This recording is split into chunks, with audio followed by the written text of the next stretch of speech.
Hola chicos y bienvenidos a Crazy Pepe Revenge. Este canal trata sobre historias reales y locas, cosas que pasan en la vida real cuando las cosas se complican un poco. Mi pareja me dejó una noche cualquiera entre semana el otoño pasado. En retrospectiva, resultó ser la decisión financiera más inteligente que jamás nos haya ocurrido. Hablo de verdadera libertad financiera, no solo de una fantasía de venganza por una ruptura. Esta es la historia de cómo el fin de mi matrimonio se convirtió en lo mejor que le ha pasado a mi cuenta bancaria, sinceramente, a toda mi vida. Llegué a casa de trabajo haciendo evaluaciones de riesgos en una compañía de seguros del centro sobre las 6:30 en lo que pensé que era una tarde de miércoles cualquiera. Había pasado el día analizando modelos de probabilidad y calculando pérdidas potenciales para varios escenarios de seguros, que es básicamente toda mi vida profesional. Números, patrones, mitigación de riesgos. Es lo que hago. Es lo que se me da bien. Y, al parecer, también es lo que me hizo increíblemente aburrido para mi esposa. Dejé caer mi bolso cerca de la entrada e inmediatamente sentí que algo no iba bien. ¿Conoces esa sensación cuando entras a un lugar y la energía es simplemente la equivocada?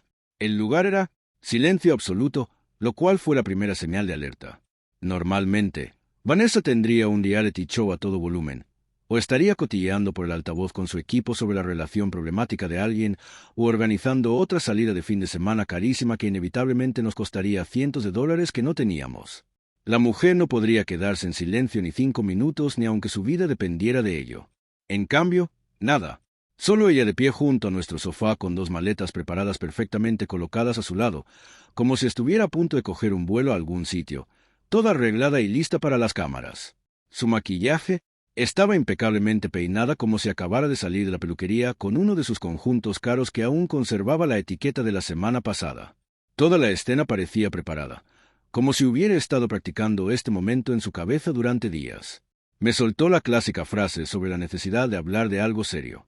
Su voz tenía esa cualidad ensayada que la gente adquiere cuando ha practicado una conversación difícil en su cabeza 50 veces, tal vez incluso frente a un espejo. El tipo de tono que se esfuerza tanto por sonar tranquilo y maduro que en realidad suena completamente artificial. Sin embargo, el equipaje que estaba allí arruinó un poco el factor sorpresa. Sutil, no era. Me aflojé el cuello. Fui directo a la cocina a buscar agua, tomándome mi tiempo porque ya sabía dónde iba esto. Las señales habían estado ahí durante semanas, para ser sincero. La forma en que había estado con su teléfono constantemente, sonriendo a los mensajes y luego lo había dejado boca abajo rápidamente cuando entré en la habitación. El repentino interés en ir más a menudo al gimnasio, comprar ropa nueva, hablar de cómo necesitaba encontrarse a sí misma y descubrir qué quería realmente de la vida. Todas las señales clásicas de que alguien ya está a punto de salir y solo espera el momento oportuno. Volví. Me dejé caer en el sofá, tomé un largo sorbo de agua y le pregunté directamente cuánto tiempo llevaba planeando esa salida en concreto. No si se iba, porque era obvio, sino cuánto tiempo llevaba planeándola activamente. Parecía realmente sorprendida de que no me pusiera nervioso, de que no le rogara que lo reconsiderara, de que no me estuviera desmoronando. Tartamudeó un segundo y luego admitió que llevaba unos 7 días planificando activamente. 7 días. Una semana entera durmiendo a mi lado, compartiendo comidas, repasando nuestra rutina diaria, preguntándome qué tal me iba el día, hablando de qué cenar, todo mientras contaba los días en secreto para su partida. Una semana entera mintiendo por omisión, fingiendo que todo estaba normal mientras ella guardaba las maletas en el fondo del armario. Tomé otro trago y esperé el discurso que fuera a venir, porque sabía que habría un discurso. Siempre hay un discurso. Se lanzó a este monólogo claramente preparado sobre sentirse atrapado en nuestro estilo de vida predecible, anhelando espontaneidad y emociones, queriendo una pareja que realmente se atreva en lugar de ir siempre a lo seguro. Me dijo que yo era demasiado cauteloso, como si ser responsable fuera un defecto de personalidad que llevaba soportando desde siempre. Siempre analizando todo, presupuestando antes de hacer nada, revisando gastos constantemente. Necesitaba a alguien que viviera el momento y no tuviera miedo de ser impulsiva. Alguien que reservara un viaje espontáneo a Europa sin mirar primero los precios de los vuelos. Alguien que dejara su trabajo para perseguir un sueño sin tener 6 meses de ahorros acumulados. Alguien que no fuera yo. En resumen, no se me escapó la ironía de que criticara mi responsabilidad financiera mientras vivía en un apartamento que podía permitirme, conducía un coche pagado porque lo había planeado y disfrutaba de un estilo de vida que solo era posible porque realmente administraba nuestro dinero. Pero la dejé continuar. A veces hay que dejar que la gente se arrincone. Fui directo al grano y le pregunté si ya había encontrado a esa persona. No era realmente una pregunta. Y su cara se puso roja como un tomate, ese rubor revelador. Eso empieza en el cuello y sube. Intentó decir que no se trataba de otra persona, sino de lo que necesitaba para sentirse plena y feliz en su vida. ¿No? Lo cual explicaba por qué estaba hecha y arreglada un miércoles cualquiera por la noche, maquillada como si fuera una sesión de fotos. Le pregunté directamente cuánto tiempo llevaba saliendo con ese otro chico, porque ambos sabíamos que había otro. Siempre hay otro chico en estas situaciones. Dudó, sopesando claramente si mentir empeoraría las cosas o si debería confesar. Vi el cálculo en sus ojos. Finalmente, admitió que habían pasado 2 meses. Se llamaba Damián, supuestamente un empresario que se arriesga, emprende y tiene ambiciones y sueños. La hacía sentir llena de energía, viva y vista de una forma que yo, al parecer, nunca había sentido. Todo el lenguaje típico de las infidelidades, como si hubiera estado leyendo un guión. 2 meses, 60 días enteros. Dejé mi vaso con cuidado en la mesa de centro y aclaré el plazo en voz alta, asegurándome de que lo había entendido bien.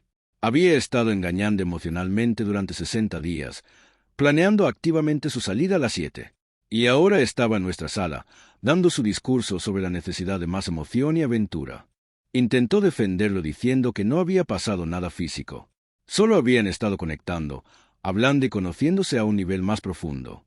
Casi me reía a carcajadas. Los detalles técnicos y la semántica no importaban en absoluto cuando ella salía de mi casa para estar con él esa misma noche. Infidelidad emocional, infidelidad física, todo terminó igual, con sus maletas hechas y yo sentado allí solo. Me levanté del sofá, fui al escritorio, cogí mi portátil y lo abrí en la mesa del comedor.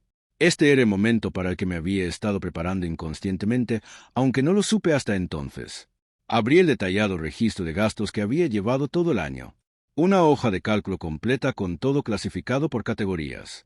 Sus gastos aparecían en rojo, los míos en azul, los gastos compartidos en verde. El rojo dominaba la hoja de cálculo como una señal de advertencia, lo que, en retrospectiva, sin duda era. Me preguntó qué estaba mirando, dando unos pasos más cerca a pesar de sí misma. Le expliqué nuestra situación financiera real, las cifras reales de nuestra vida juntos, y giré la pantalla hacia ella para que pudiera verlo con claridad. Empecé a repasar la lista metódicamente, línea por línea, porque si hay algo que se me da bien, es presentar datos. Su membresía en un gimnasio boutique en la zona de moda de la ciudad costaba $600 al mes. Había estado asistiendo 2 veces por semana durante medio año, lo que se reducía a unos $75 por sesión. Antes de eso, había sido yoga caliente en un estudio caro. Y antes de eso, un gimnasio de ciclismo que quebró, probablemente porque cobraban cantidades ridículas por lo que era básicamente una bicicleta estática en una habitación oscura con la música alta. Se puso a la defensiva de inmediato, diciendo que el ejercicio era importante para su salud mental y física. Estuve completamente de acuerdo. Le dije que no estaba discutiendo ese punto en absoluto, luego le señalé el gimnasio gratuito incluido en el alquiler, que funcionaría bien y que tenía casi el mismo equipo. Pero seguí repasando la lista porque apenas estábamos empezando. Las salidas de Bruns de fin de semana con sus amigas promediaban $400 por mes, el doble mensualmente a unos $50 cada vez, lo que de alguna manera siempre se convertía en viajes de compras posteriores que ni siquiera se contabilizaban en esta categoría todavía. Veía este patrón repetirse una y otra vez. Se reunía con sus amigas para el Bruns. Pasaban 2 horas bebiendo mimosas y comiendo tostadas de aguacate carísimas mientras se quejaban de sus aburridos maridos y sus vidas predecibles. Luego iban a las boutiques del mismo barrio y volvían a casa con bolsas de cosas que no necesitábamos. Dijo que podía tener amigos, poniéndose más a la defensiva ahora. Absolutamente. Se lo dije, manteniendo mi voz serena. No estaba diciendo que no pudiera tener amigos o una vida social. Solo le estaba mostrando cuánto costaba en dólares y centavos reales. Hay una diferencia entre tener amigos y financiar un estilo de vida que no puedes permitirte. La siguiente categoría era lo que ella llamaba terapia de compras, que es solo una forma linda de decir adicción a las compras. $1,200 mensuales en promedio, aunque algunos meses llegaban a $800 y otros se disparaban a $1,500 dependiendo de las ofertas que estuvieran o de su estado de ánimo. Ropa, calzado, accesorios, artículos de decoración. Para el apartamento que usaríamos. Una vez, lo doné 6 meses después, cuando decidió que el estilo ya no encajaba con su estética.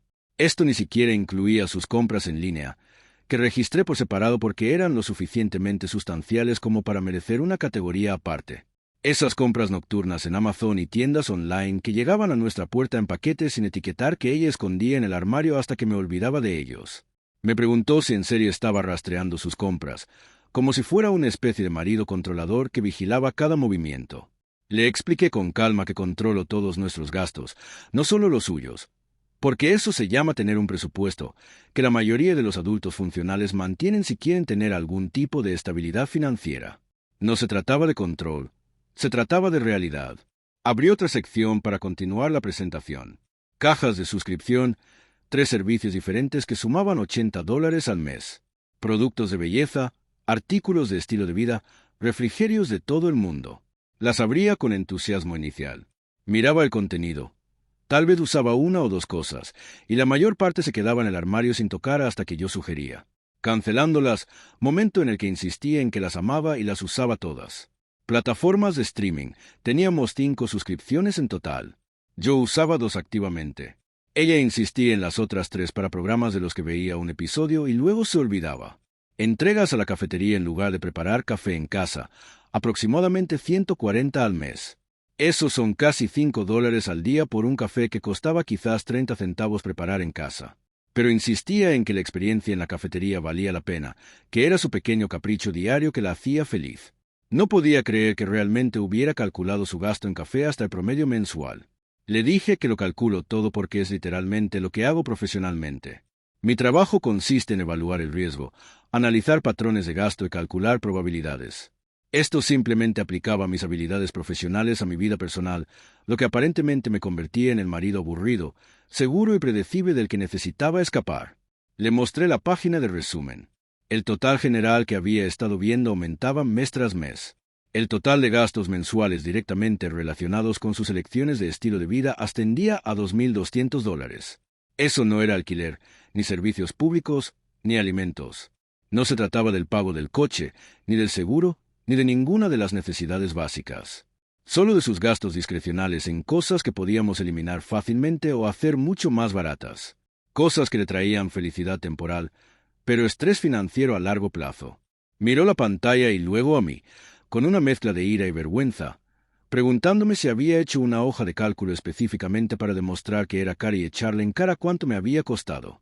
Le expliqué pacientemente que hice esa hoja de cálculo porque soy analista de riesgos y que presupuestar es, literalmente, lo que hago para ganarme la vida y para nuestra vida.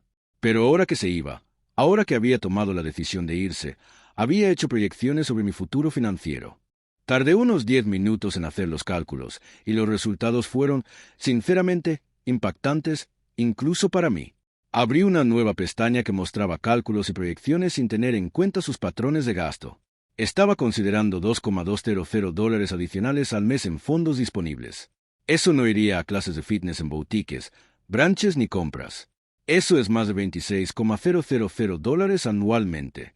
$26,000 que podría ahorrar, invertir, usar para viajar yo mismo o simplemente tener en mi cuenta como un colchón contra las incertidumbres de la vida. $26,000 que ya no desaparecerían en bolsas de compras y cajas de suscripción y bebidas de café demasiado caras. Hice clic en el siguiente cálculo, el que realmente dejó en claro el punto. Nuestra penalización por rescisión del contrato de arrendamiento era de $1,800 y notificaba y me mudaba antes del periodo de renovación. 1,800 suena como mucho hasta que haces los cálculos reales.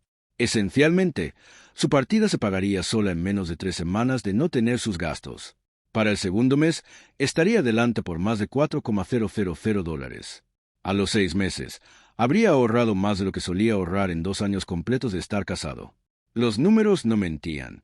Este divorcio iba a ser la mejor inversión que había hecho, mejor que mi 401k, mejor que cualquier acción o bono, porque el retorno era inmediato y garantizado. Se quedó mirando la pantalla del portátil, con el discurso preparado completamente descarrilado, y me preguntó en voz baja si realmente había hecho una hoja de cálculo para calcular cuánto dinero había ahorrado al divorciarme. Le dije que, la verdad, había estado llevando un registro de gastos todo el año porque eso es lo que hacen los adultos responsables. Controlan a dónde va su dinero. El cálculo del divorcio me llevó quizás 5 minutos una vez que anunció que se iba.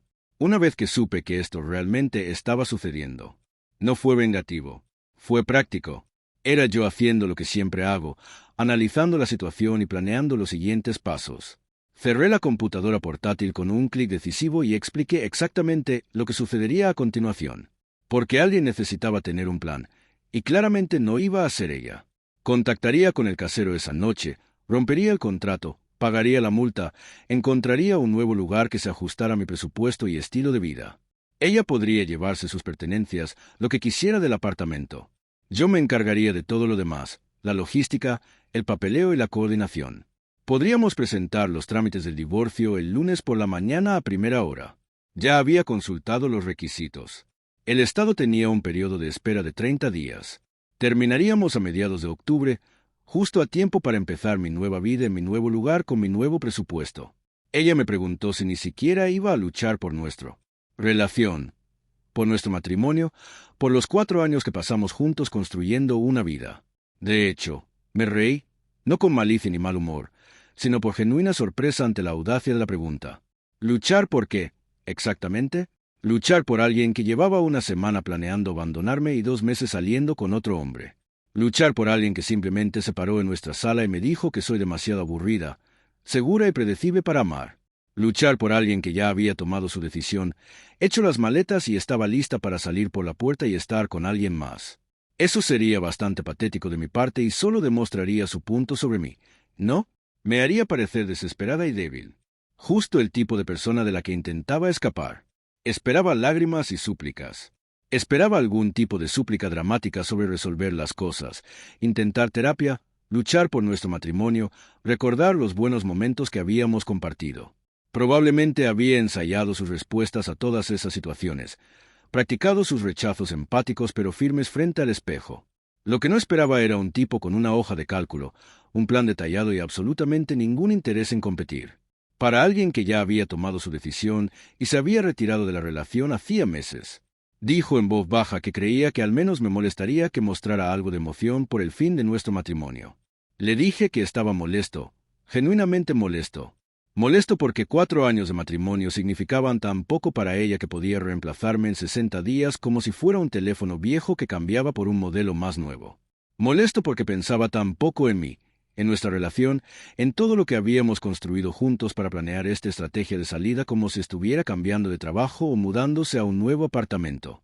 Pero sobre todo, estaba decepcionado por su juicio, por su completa incapacidad para ver lo que tenía delante.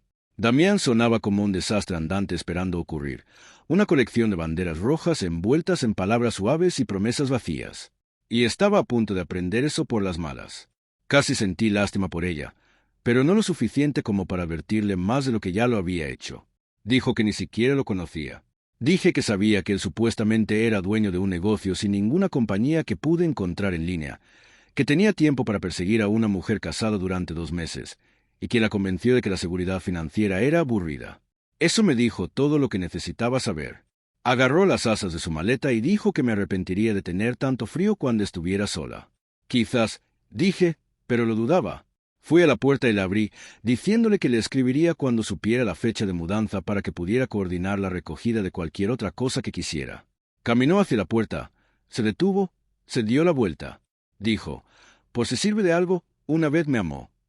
Le dije que sabía que me amaba, hasta que llegó alguien más emocionante, y ese era el problema. El amor que depende del entretenimiento constante no es realmente amor. Es solo gestión del aburrimiento. Se fue. Oí sus pasos apagándose por el pasillo. Oí llegar el ascensor.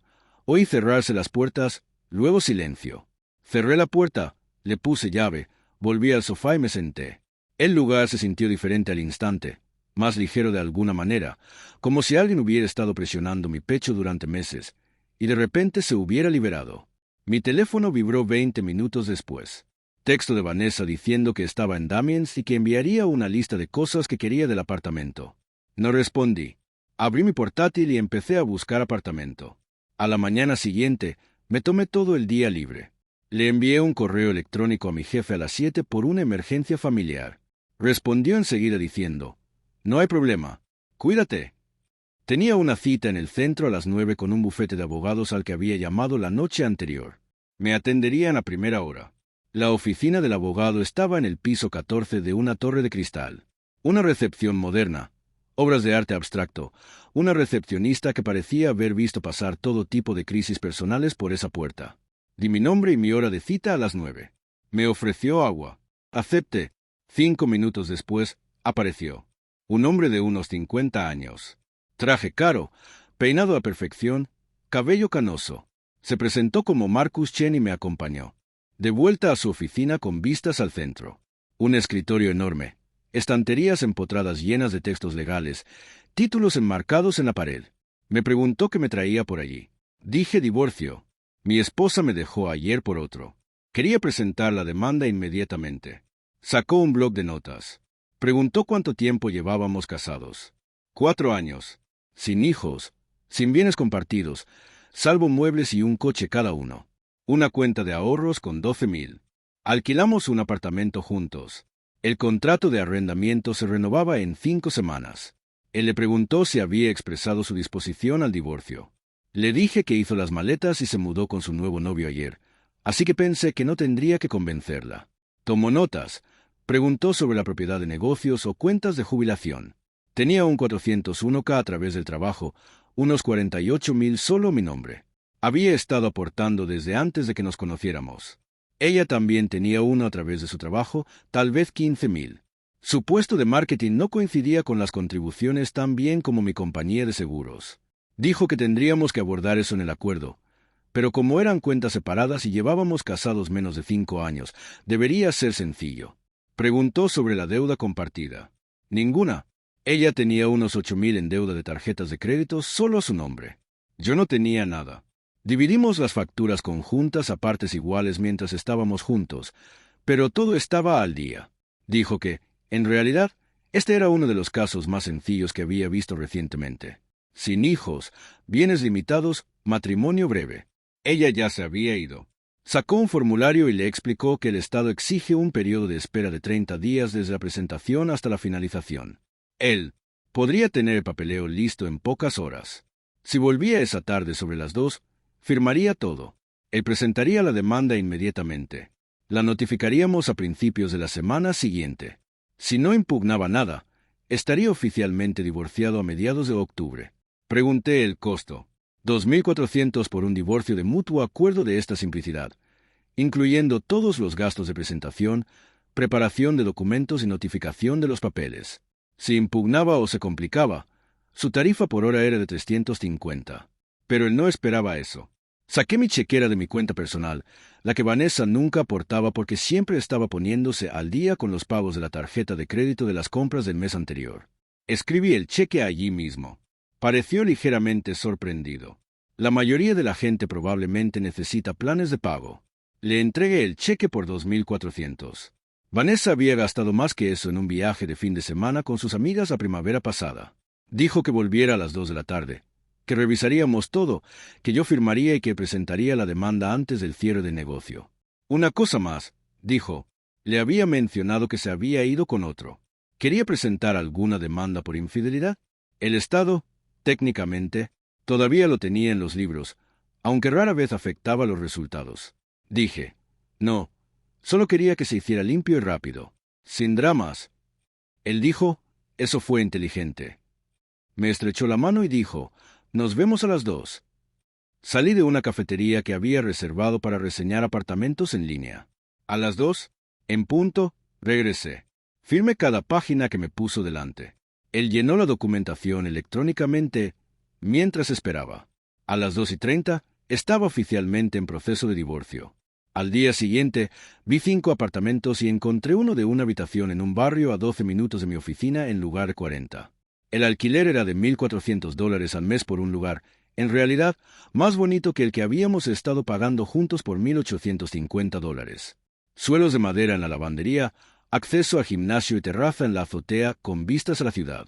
Firmé el contrato de inmediato, pagué el primer mes y la fianza. Fecha de mudanza, 1 de octubre, en poco más de 2 semanas. Ese fin de semana, empecé a empacar, hice un inventario detallado de todo para la división de la propiedad, encargué muebles nuevos para la nueva casa, sencillos y masculinos, por menos de 3,000 en total. Las cuentas seguían mejorando.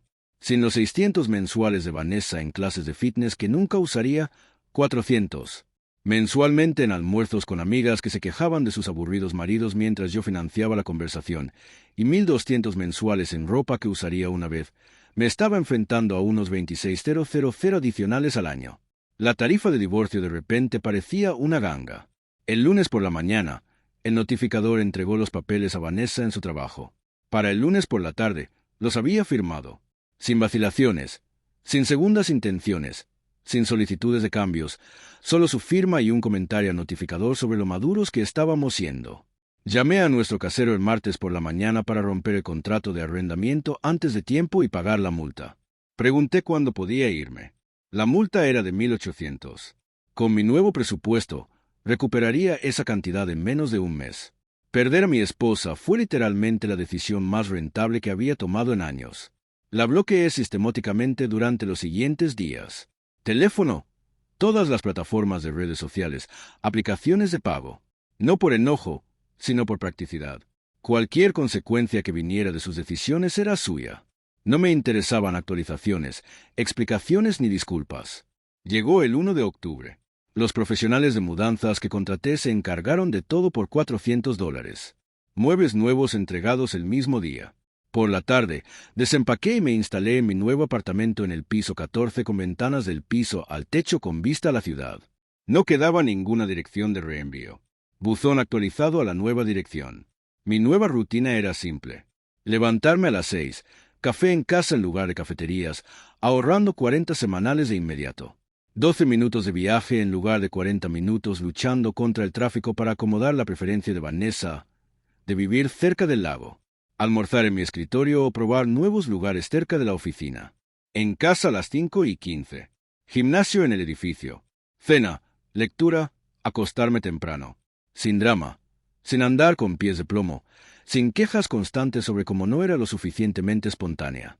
El silencio era increíble. Sin reality shows de fondo. Sin llamadas telefónicas a su madre discutiendo cada detalle de nuestra relación. Sin comentarios sobre lo que los vecinos estaban haciendo mal. Solo paz. Martes, 3 de octubre, llamó un número desconocido. Contesté antes de darme cuenta de que no estaba guardado. La voz de Vanessa pidiéndome que no colgara. Colgué y bloqueé el número. El miércoles me envió un correo preguntándome si podíamos hablar. Lo borré sin leer más allá de la primera línea. Sobre la necesidad de cerrar el tema. Me llamó otro número desconocido. No contesté. Dejó un mensaje de voz diciendo que estaba enfadada y que necesitaba explicar lo que estaba pasando. Lo borré sin terminar. El viernes, mi compañero Derek mencionó que Vanessa había pasado por nuestro edificio de oficinas y pidió a seguridad que llamara a mi piso. Seguridad me llamó. Les dije que estaba en una reunión. Derek parecía preocupado. Dijo que parecía muy alterada y preguntó si todo estaba bien. Le dije que todo estaba bien. Estaba preocupada por las consecuencias, no por mí. 4 intentos de contacto en 4 días. El patrón era predecible. Los primeros días después de irse, firmó papeles sin dudarlo, probablemente entusiasmada con su nueva y emocionante vida. Las primeras 2 semanas, silencio absoluto mientras disfrutaba de la aventura. Semana 3, la realidad se instalaba. Semana 4, desesperación. Justo a tiempo para alguien que había tomado una decisión impulsiva y empezaba a calcular los costes. El viernes por la noche, me encontré con Tasa, la amiga de Vanessa, en una cafetería cerca de mi nuevo apartamento. Parecía sorprendida de verme en ese barrio. Me preguntó si me había mudado allí. Dije, sí, conseguí un lugar, un nuevo comienzo. Ella miró incómoda. Me preguntó si había hablado con Vanessa. No, dije, el divorcio se concreta en 1 semana y media. Nada de qué hablar. Dijo que Vanessa había estado teniendo dificultades con la transición. Dije que era una lástima. Tasa parpadeó y me preguntó si eso era todo lo que iba a decir. Le pregunté qué quería que dijera. Vanessa tomó su decisión. Yo tomé la mía. Ambas adultas. El sábado estaba en el gimnasio del edificio cuando mi vecina del final del pasillo entabló conversación. Se llamaba Natalie. Trabajaba en tecnología. Mencionó que me había visto mudarme y me preguntó qué me parecía el edificio. Hablamos de la ciudad, el barrio y las comodidades. Una conversación natural y relajada, sin tensión, solo 2 personas siendo amigables. Antes de irnos, mencionó que necesitaba colgar algunos cuadros, pero no tenía una cinta métrica. Le dije que tenía una que podía pedir prestada y que pasara cuando quisiera. El lunes, mi amigo de la universidad Ryan llamó desde otro estado y me hizo una pregunta extraña sobre si Vanessa y yo nos habíamos separado. Dije, sí, hace un par de semanas le pregunté cómo se enteró. Dijo que ella le había pedido seguirlo en las redes sociales y que nunca se habían seguido. Me pareció raro. Le dije que andaba buscando información. La había bloqueado de todo. Le pregunté si quería que me negara. Le dije, haz lo que él quiera, pero no le digas nada de mí. El martes, Derek mencionó que había visto a Vanessa en un bar del centro con un chico, pero parecía ruda, no era ella misma. Normalmente, estaba súper arreglada. Le pedí que definiera ruda. Dijo que como cansada, estresada, y el chico con el que estaba parecía un poco sórdido, ostentoso, pero se esforzaba demasiado, hablaba en voz alta de criptomonedas e invitaba a bebidas que parecían no poder permitirse. Le dije que era Damián, el chico por el que me dejó. La cara de Derek cambió. Dijo, sí, tenía esa onda. Menos de un mes después, ya parecía ruda. El chico que Derek describió era exactamente lo que me había imaginado. Mucho brillo, nada de sustancia. Vanessa había cambiado ingresos estables y seguridad financiera por alguien que invitaba bebidas para impresionar a desconocidos y hablaba de estafas con criptomonedas. Las cuentas ya no le cuadraban. El viernes, 14 de octubre por la tarde, mi abogado me envió un correo electrónico. El divorcio fue finalizado por el tribunal a las 3:47. 4 años de matrimonio, 30 días para terminarlo. Todo el asunto costó menos de lo que Vanessa había gastado en aquel fin de semana con sus amigas la primavera pasada. Esa noche me di el capricho de cenar en un buen asador de mi barrio. Me senté en la barra, pedí un chuletón con bourbon, vi los playoffs de béisbol por televisión, di una buena propina y volví a casa sintiéndome ligero. Nada de celebraciones, nada de dramas, solo una tranquila satisfacción. La semana siguiente, los intentos de contactarme se intensificaron. El lunes, llamaron 3 números desconocidos. No contesté ninguno. El martes, otro correo de Vanessa, empezando con que sabía que me había hecho daño y que no merecía respuesta, pero que realmente necesitaba hablar. Le respondí con una frase, así es como suele empezar el arrepentimiento. Luego marcó su correo como spam. El miércoles, se presentó en mi edificio de trabajo y me pilló en el vestíbulo antes de que seguridad pudiera interceptarme. Dijo, por favor. Solo necesitaba hablar. Seguí caminando hacia el ascensor y le dije que no tenía nada que decir. Estábamos divorciados. Ella tomó su decisión. Dejar de contactarme. Dijo que no entendía lo de Damián. Le dije que no me importaba Damián, que no me importaba su situación. Quería algo emocionante. Se emocionó. Ahora, déjame volver al trabajo. Avisé a la seguridad del edificio para que ya no le permitía el acceso. El jueves, Ryan me envió un mensaje diciendo que Vanessa le había enviado un mensaje pidiéndole mi dirección. Él le dijo que no la tenía. El viernes, Tasa llamó a mi línea de trabajo. Consideré ignorarlo, pero contesté.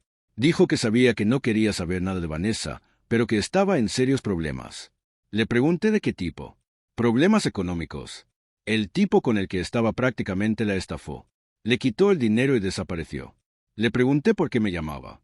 Me dijo, como Vanessa no tenía dónde ir, no podía pagar mucho del alquiler. La detuve allí mismo. Le dije que me dejara en claro. Vanessa me dejó por alguien a quien apenas conocía.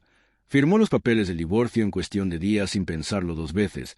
Tomó decisiones de adulta y ahora se enfrentaba a consecuencias de adulta. Eso no tenía nada que ver conmigo. Tasa dijo que era fría. Le dije, no, eso se llama límites. No soy responsable de solucionar los problemas que ella creó. Adiós. El patrón era clásico. Decisiones impulsivas tomadas por la emoción. La realidad golpea cuando la emoción se desvanece. La desesperación se instala cuando llegan las consecuencias. Entonces espera que la persona responsable limpie el desastre. No sucederá. El sábado, Derek me envió un mensaje preguntándome si quería saber algo sobre mi ex. Dije, depende. ¿De verdad es relevante o solo un chisme? Él respondió, quizás relevante. ¿Recuerdas al tipo con el que la vio en el bar? Resulta que había estado estafando a varias mujeres. La amiga de su novia también trabajaba con alguien que salía con él. Exactamente el mismo patrón. Dice ser dueño de un negocio. Pide dinero para invertir y luego desaparece. Al parecer, había un grupo entero de mujeres comparando notas. Pregunté cuántas mujeres, al menos 5 que conocieran, podrían ser más. Busqué a Damian Cross en redes sociales. Cuenta de Instagram borrada. Otras plataformas desaparecieron. Perfil profesional desaparecido. Patrón de estafador profesional. Crear una imagen atractiva. Atraer mujeres con dinero. Sacar fondos bajo el pretexto de una oportunidad de inversión. Desaparecer y repetir. Vanessa no solo me había cambiado por emoción. Había cambiado estabilidad por un cazador. El domingo por la noche, Natalie llamó a mi puerta y me devolvió la cinta métrica que le había prestado. Charlamos un rato. Me preguntó al azar si quería visitar esa nueva pizzería que había abierto. Había querido probarlo, pero odiaba comer sola. Le dije, claro, ¿cuándo? Me respondió, esta noche sobre las 7. Le dije, sí, me parece bien. Fuimos a la pizzería de la avenida principal. Una cena informal y amistosa. Hablamos del trabajo, de la ciudad, de la vida en general. Natalie mencionó que su divorcio del año pasado había sido duro, pero necesario. Yo mencioné que el mío acababa de terminar. Sin presiones, sin expectativas, solo 2 personas disfrutando de la cena. Dividimos la cuenta y volvimos al edificio juntas. Me dijo, gracias por venir. Estuvo bien. Acepté y le dije, repetímoslo algún día. La diferencia era notable. Con Vanessa, cada cena era una actuación. ¿A dónde ir? ¿Qué pedir? Como se veía en las redes sociales. Con Natalie, era simplemente fácil, como hablar con alguien que no necesitaba que yo fuera nada más que yo misma. Miércoles 25 de octubre. Llegué a casa del trabajo sobre las 6. Vanessa estaba sentada en el vestíbulo del edificio. Era evidente que había estado esperando, hablando con Marcus, el portero, quien parecía incómodo. Entré, la vi. Pensé en irme, pero decidí encargarme del asunto directamente. Le dije a Marcus que estaba bien. Había hablado con ella durante 5 minutos. Afuera, salimos a la entrada del edificio. Vanessa se veía fatal comparada con el mes pasado. El pelo sin peinar, el maquillaje mínimo, ropa de tiendas de descuento en lugar de boutiques. Había perdido peso, del tipo que se pierde por estrés, no del saludable. Tenía ojeras.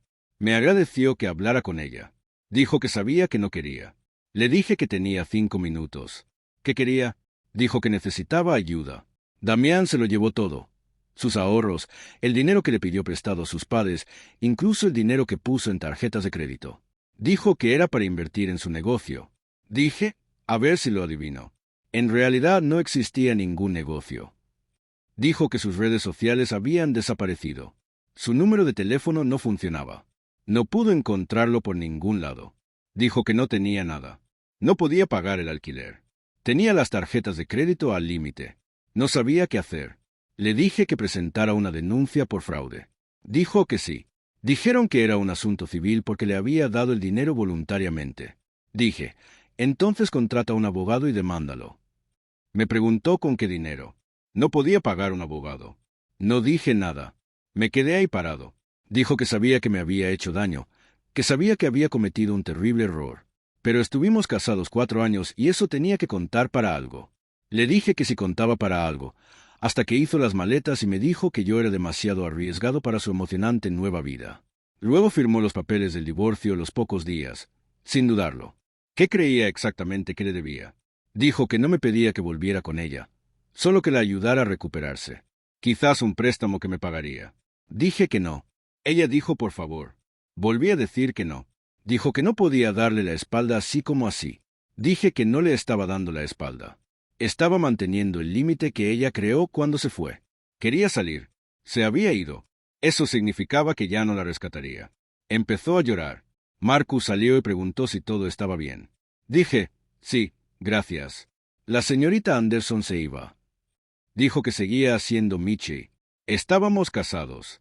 Le dije que estábamos en pasado y que, de todos modos, querría volver a cambiarlo a Anderson pronto. Era más fácil reconstruir su historial crediticio con su apellido de soltera. Me miró fijamente, sorprendida por el consejo práctico en medio de su agitación emocional. Le dije que me iba a entrar ahora mismo. No volvieras aquí. Si lo hacía, presentaría una demanda. Orden de alejamiento.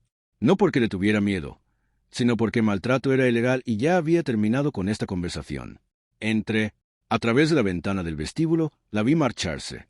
Marcus la añadió a la lista de prohibidos. Subí a mi apartamento, me serví una copa y pedí comida para llevar. Ella esperaba compasión, quizá incluso esperaba que cediera y le ofreciera ayuda. Lo que recibió fue exactamente lo que pidió al irse, una ruptura limpia. Simplemente no le gustaba cómo se veía una ruptura limpia cuando ella estaba en el lado equivocado. A la mañana siguiente, a las 7:30, sonó mi teléfono. Número desconocido. Casi no contesto, pero algo me hizo contestar. Una mujer me preguntó si era yo. Le pregunté quién preguntaba. Dijo, la detective Lauren Ayes, del Departamento de Policía, llama por una denuncia presentada por Vanessa Anderson sobre Damian Cross. Dije que estaba divorciada de Vanessa. Eso no me preocupaba. Dijo que lo entendía, pero Vanessa indicó que podría tener información relevante para su investigación. Le pregunté qué investigación. Vanessa me dijo ayer que la policía dijo que era un asunto civil. Dijo que eran agentes de patrulla. Desde entonces, se habían enterado de que este tipo era sospechoso de múltiples casos de fraude. Mi exesposa fue una de las 7 mujeres que presentaron denuncias en los últimos 6 meses. 7 mujeres, 7 personas estafadas exactamente como Vanessa. Cualquier información sobre la cronología y lo que yo sabía podría ser útil. ¿Estaría dispuesto a declarar? Lo pensé. Esa era la complicación que no quería. Volver a involucrarme en el drama de Vanessa a través de un caso legal. Lo más inteligente era mantenerme completamente al margen. Pero, 7 mujeres, si me hubieran estafado, querría que la gente cooperara con la policía. Pregunté qué probabilidades había de que lo atraparan. Ella dijo entre nosotras, bastante bien. Fue descuidado y dejó rastro, pero necesitaban declaraciones de las víctimas para construir el caso. Le pregunté si esto me llevaría a audiencias judiciales y declaraciones. Dijo que posiblemente sí iba a juicio, pero que solo sería testigo de la cronología. Le dije que lo pensaría. Dame tu número. La llamé de nuevo a mediodía y le dije que declararía, pero que lo hacía por su investigación, no por Vanessa, que nos mantuvieran separados. No quería coordinarme con ella ni verla en la comisaría. Dijo que lo entendía. Pregunté si podía ir mañana a las 2, viernes 27 de octubre. Llegué al edificio del condado a las 2 con mis registros telefónicos y el cronograma de las fechas de salida de Vanessa. La detective Ayes me entrevistó en una habitación privada. Le conté todo. Cuando Vanessa se fue, lo que dijo sobre Damián, que nunca lo conocí personalmente. Los patrones de gasto de Vanessa. Noté mi preocupación de que estuviera siendo financieramente irresponsable. La velocidad con la que decidió irse, sus desesperados intentos de contactarme después del enfrentamiento del miércoles donde reveló la estafa. La detective preguntó si Vanessa alguna vez mencionó las cantidades específicas que este tipo solicitó. Dije que hace 2 noches mencionó sus ahorros, dinero de sus padres y adelantos de efectivo de tarjetas de crédito. No sabía las cifras exactas. Cuando nos separamos, nuestros ahorros conjuntos eran de 12,000 y los dividimos en partes iguales. Entonces, se fue con 6,000 más lo que había en su cuenta personal. Dijo que esto era útil.